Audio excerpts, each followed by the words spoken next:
As previously discussed, England's initial transformation into a Reformation state was not accomplished with a grassroots bottom-up approach, as had essentially occurred on the continent, but with a top-down approach, as Henry VIII sought to ensure the Tudor dynasty by producing a male heir. While Henry would eventually get his longed-for legitimate male heir in Edward, Edward's reign was short and continued the religious tensions as young Edward and his advisors sought to reconstruct the Church of England along Calvinist lines. Upon Edward's death in 1553, the throne would default first to Henry's Catholic daughter, Mary I, and then, upon her death in 1558, to Henry's younger daughter, Elizabeth, who'd been raised a Protestant with a strong Lutheran bent. Elizabeth's first big task was to reconcile the various religious issues still plaguing England, which she'd essentially do with the Elizabethan settlement of 1559. And yet, even as Elizabeth negotiated her settlement, she also had concerns about how long she'd be able to hold on to the English throne. She knew, inevitably, that there'd be intrigue. She was, after all, a 25-year-old who, while educated as an heir to the throne, was nonetheless a woman. She was expected to conform to the social mores of the time, which included marriage and children. And with marriage would doubtless come the loss of her control on the English throne. This was a situation known not only to the English court, but to the various continental courts as well. Now, despite entertaining marriage into the French royal family, Elizabeth was concerned about the French presence in Scotland. Why? Well, since December of 1542, Elizabeth's cousin, Mary Stuart, had ruled Scotland, at least in name. Well, Mary had become Queen of Scots when she was 6 days old. At the time of her father's death, she was his last legitimate heir, since his 2 legitimate sons had died as infants. Mary's mother was Mary Guise, the daughter of the powerful Duke of Guise, a region in northern France. Further, Mary's first husband had been a powerful French aristocrat as well, and likely the love of her life. She'd initially been widowed when she was just 21 years old. As you can see on the genealogy, James Stuart, King of Scotland, was the grandson of Henry Tudor, King of England. This meant that young baby Mary Stuart had a claim to the English throne. Now, initially, upon James's death, a Protestant lord was named the baby's regent. It's possible that the Scottish lords did this because they expected the baby Mary to die in infancy like her brothers had done, and they thought that they'd be well placed to take the Scottish throne if that happened. Mary Guise was left adrift by the death of her second husband just 2 years after their marriage. Mary was just 24 and doubly widowed. Now, Henry VIII wasted no time. In early 1543, he asked for Mary Guise's hand in marriage, and, when that didn't happen, he tried to arrange a marriage between his son Edward, who was then 6, and the baby queen. A war was fought to keep that marriage from occurring, in which the Scots were able to repel the English with French help.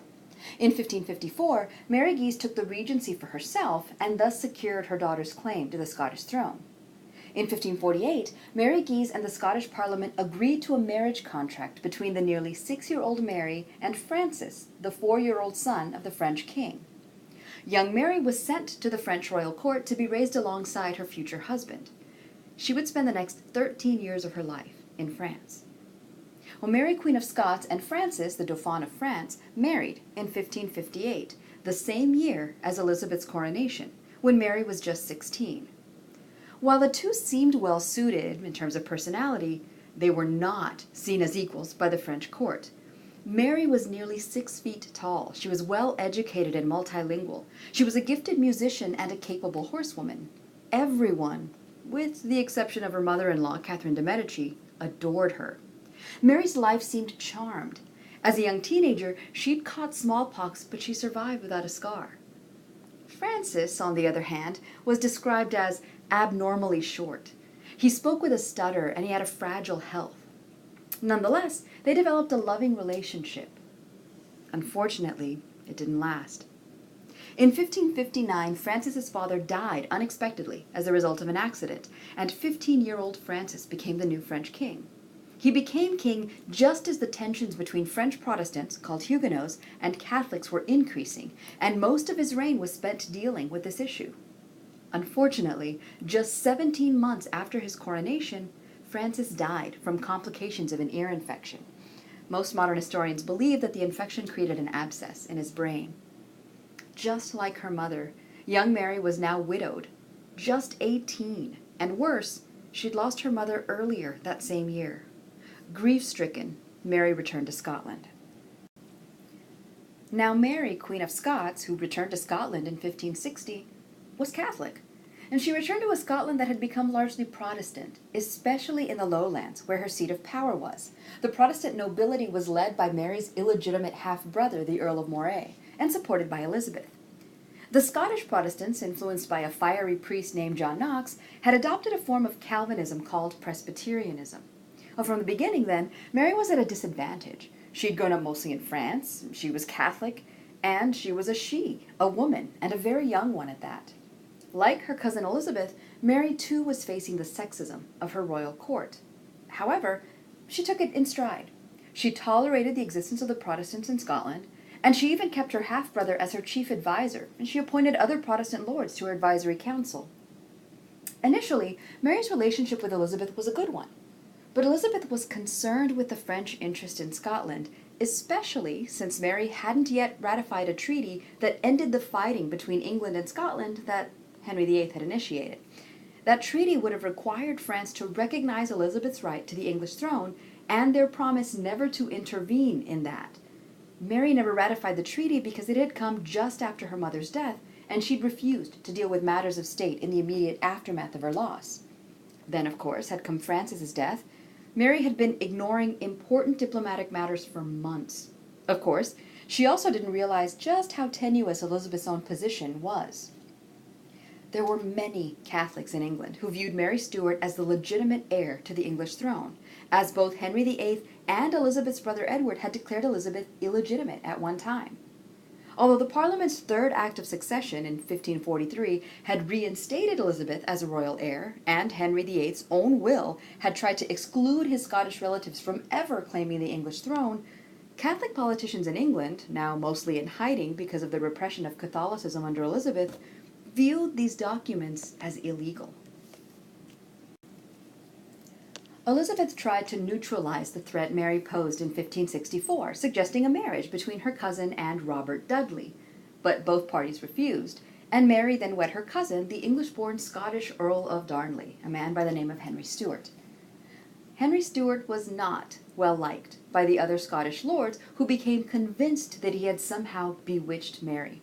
For her part, Mary seems to have truly fallen in love with Darnley, and ignored the advice of even her brother with regards to Darnley's true motives. The Protestant nobles rebelled openly against Mary, and even as Mary's relationship with Darnley grew tense. Then, Mary became pregnant. The Protestants worried that the birth of a Catholic male heir would spell the end of a Protestant Scotland. Darnley's demands grew. He was dissatisfied with his title as king consort. He wanted to be crowned king and co-rule Scotland with Mary, which both Mary and the Scottish Parliament opposed. Darnley may also have been jealous of Mary's close relationship with David Rizzio, her private secretary. Darnley worried, and perhaps started the rumor, that Rizzio was actually the father of the child Mary carried. Darnley organized a group of conspirators to murder Rizzio in Mary's presence. Darnley and his conspirators may have hoped that the shock would cause Mary to die, or at least miscarry the child. Of course, everyone knew who was behind the plot, and Darnley became a wanted man, and was not so secretly assassinated in February of 1567. Many came under suspicion for the murder, including Mary herself. In fact, Elizabeth wrote Mary a letter in which she warned her cousin of the swirling rumors, but ultimately the murderer was believed to be James Hepburn, the Earl of Bothwell, who'd been seriously ill months earlier and who'd been visited multiple times by Mary during that illness. Darnley's father, the English Earl of Lennox, demanded that Bothwell be tried for murder, and Mary agreed. Bothwell went before the court in early April of 1567 and was acquitted.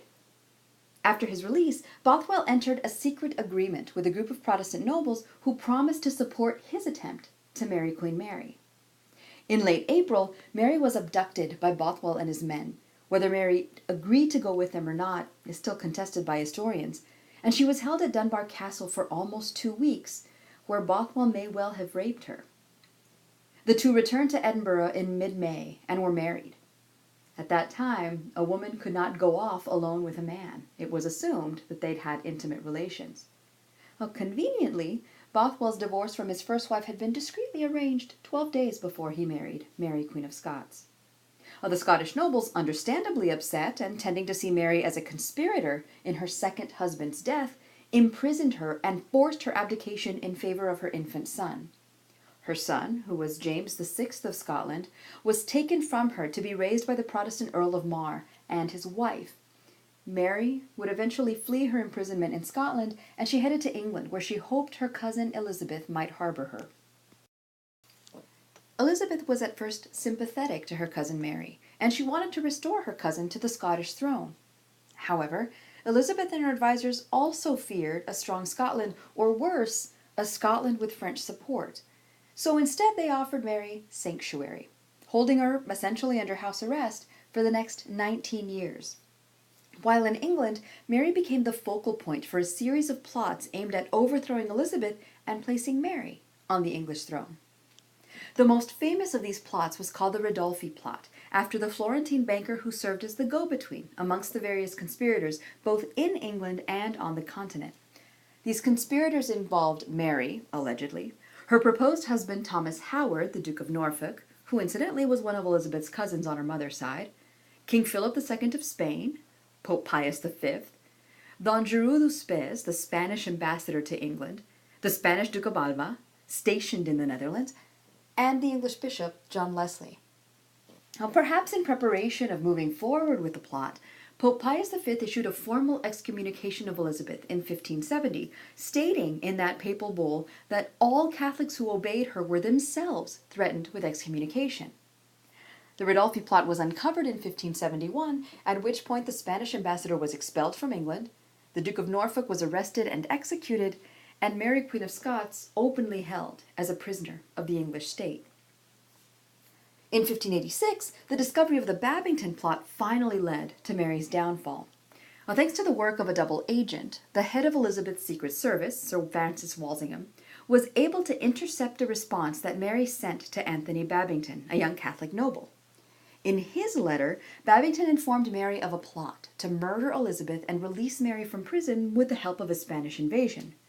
Mary's reply to Babington was sealed with the drawing of a gallows and was used to convince Elizabeth to try her cousin for treason.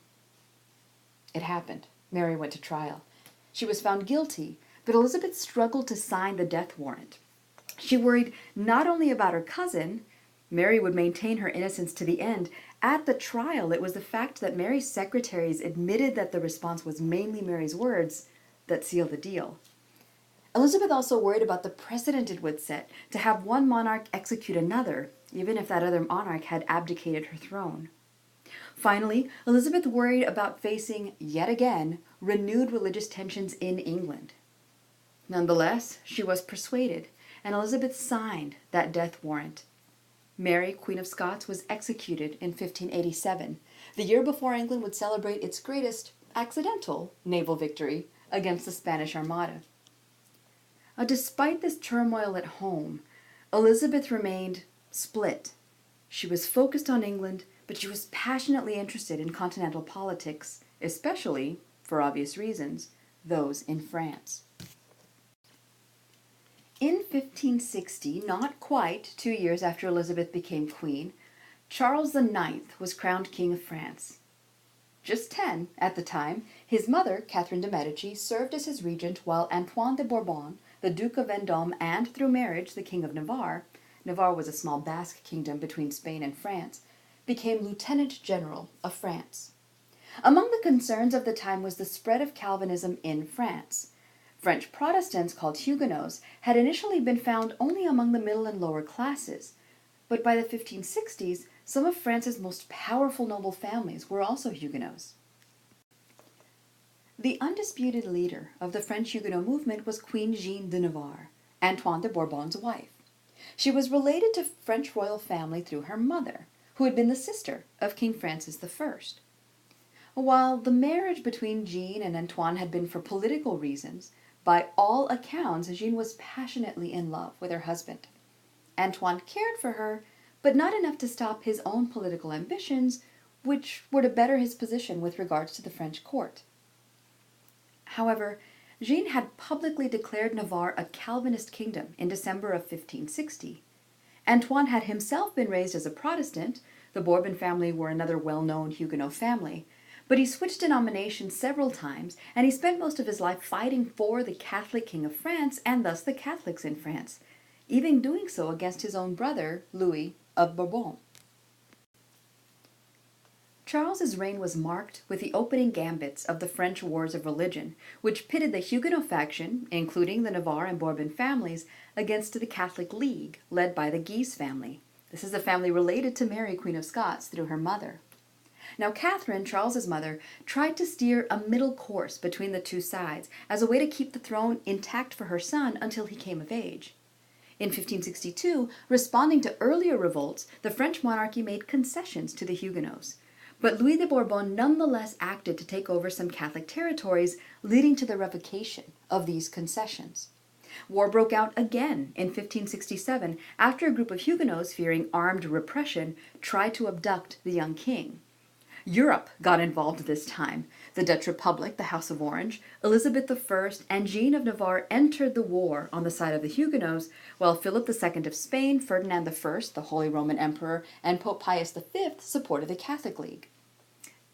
Incidentally, this was the same year that Mary, Queen of Scots, was forced to abdicate the Scottish throne. You see why Elizabeth was torn about helping her out?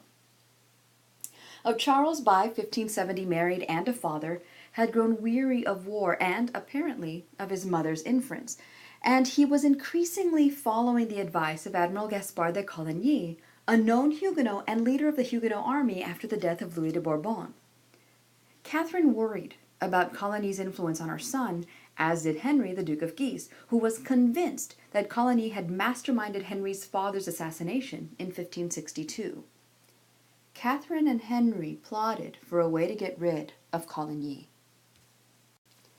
In the meantime, a diplomatic solution to the religious warfare was suggested in 1572, a marriage between Charles's younger sister, Margaret, and Henry of Navarre, Antoine de Bourbon's son, and now the King of Navarre, his parents having both since died. Catherine liked this solution. Henry of Navarre had been baptized a Catholic and, though raised Protestant, his father had been a close confidant of both Catherine's and Charles's. Also, this was an opportunity to ensure that the French royal family had a claim to the Kingdom of Navarre. Nobility on both sides of the political and religious divide were invited to the wedding in Paris. The wedding, on the 18th of August, went off beautifully. But 4 days later, an attempt was made on the life of Coligny. The visitors, both Huguenot and Catholics, hunkered down, afraid of impending violence. It's believed that Catherine de' Medici, fearing a Huguenot attack, planned an offensive with the Duke of Guise. 4 days after the first attempt on his life, on the 24th of August, a group led by the Duke of Guise did murder Coligny in his lodgings. His body was thrown to the streets. Parisians, at the time Paris was a very Catholic stronghold, mutilated his body. The murder of Coligny opened the floodgates as a somewhat impromptu massacre, known as the St. Bartholomew's Day Massacre, erupted. To end the carnage, Henry of Navarre promised to convert to Catholicism, thus avoiding death at the hands of the murderers. But it's estimated that up to 10,000 Huguenots lost their lives in the Parisian massacre and in the massacres that followed in neighboring cities. While there's no clear indication that either Charles or Catherine knew or understood the Guise family intended to use this wedding as a way to assassinate Coligny or to incite the massacre, Charles took responsibility for the event. The last 2 years of his life were filled with recrimination. On his deathbed in 1574, he called Henry of Navarre to him and begged forgiveness. Then he asked his cousin to look after his wife and his illegitimate son. Charles died, aged 23. His young brother, Henry, the Duke of Anjou, succeeded him as the King of France. Henry III's accession to the French throne thus occurred amid political chaos. The Huguenots were in revolt, the Catholic League, led by the Guise family, urged all-out war, and Henry himself wasn't really well liked.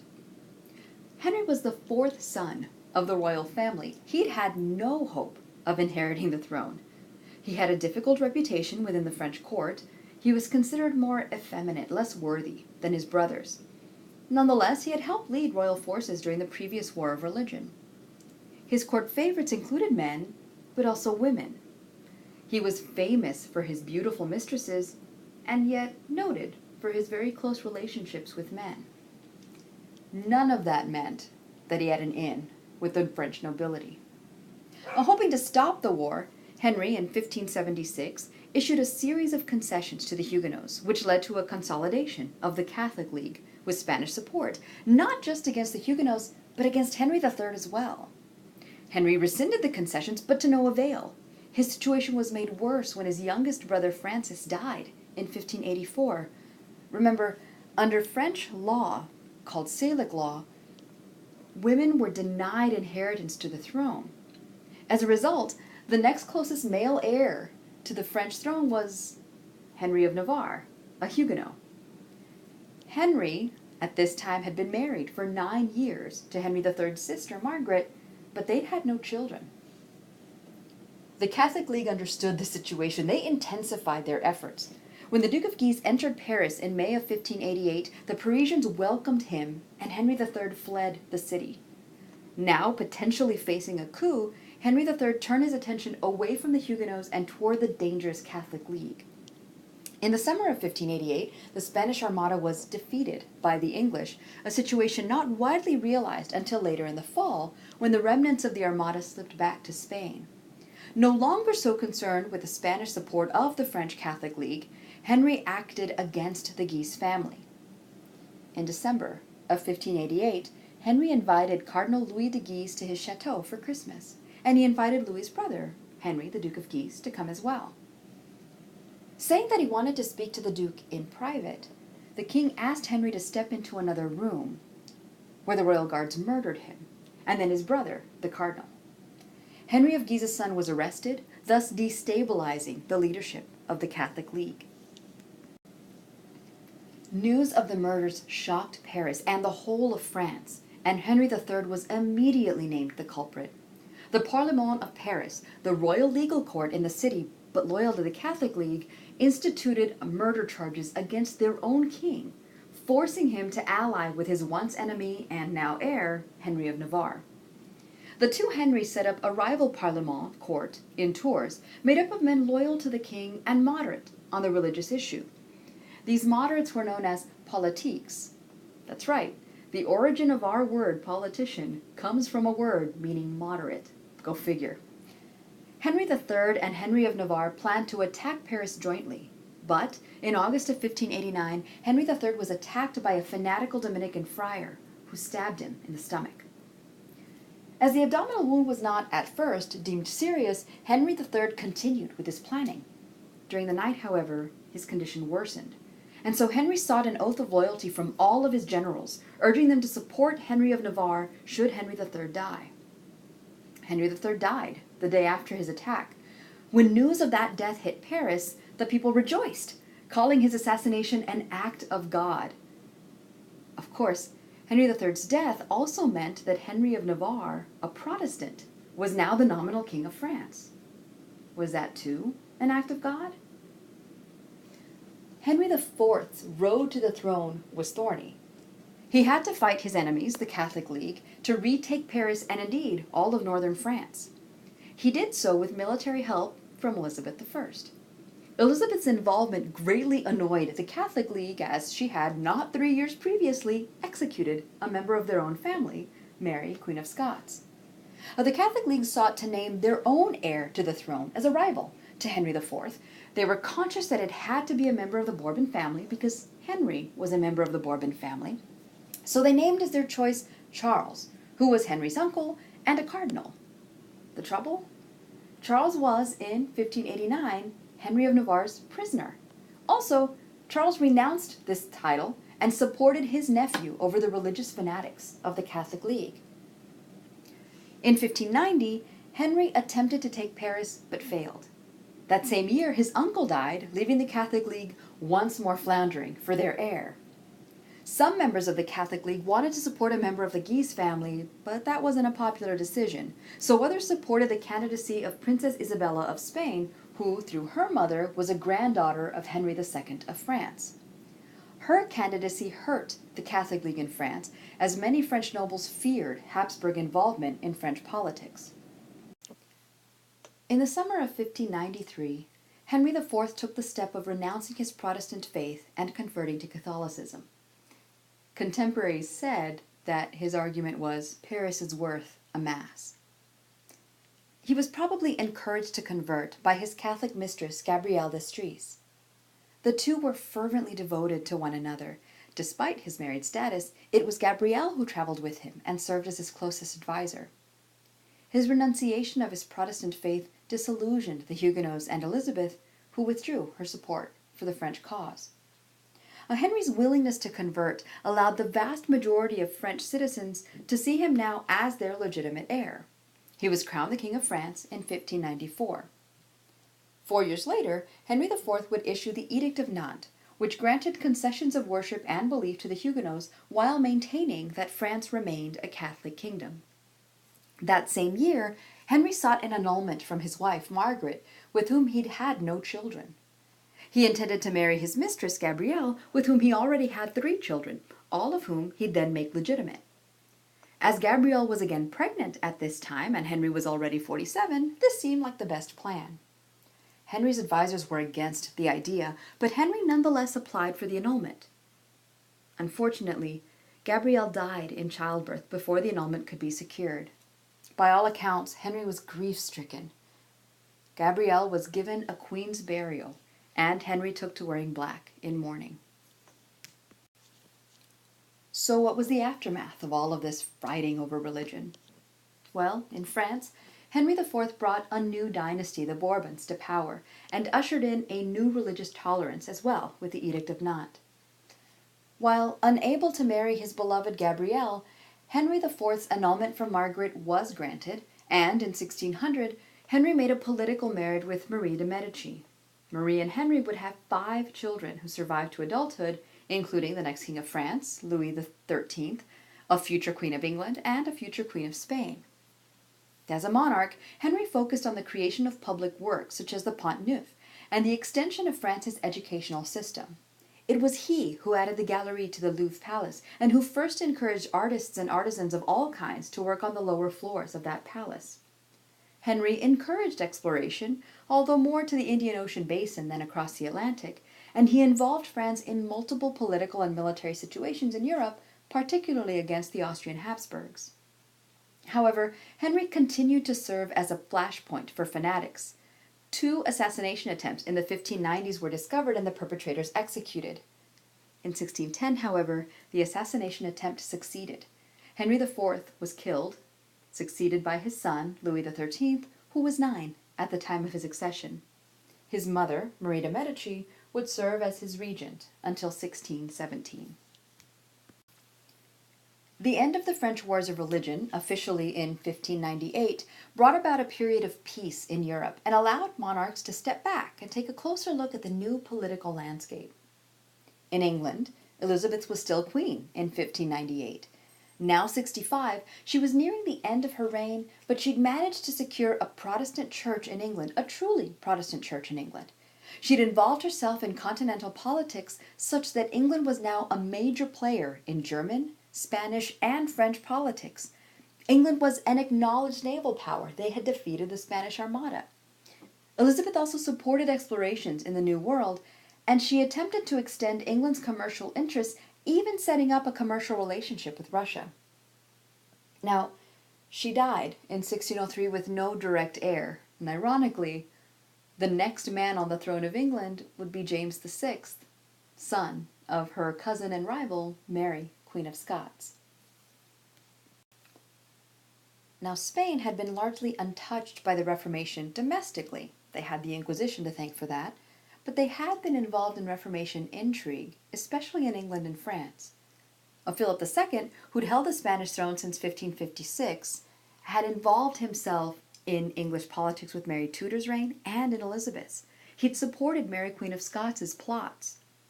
He had supported the Catholic League against the French monarchs as well. He was very much a part of the Reformation era. But Philip II would die in 1598, the very same year that the French Wars of Religion finally came to an end. Under his rule, Spain reached the peak of its power, but you could also see the hints of its downfall. Spain faced the challenge to its many territories.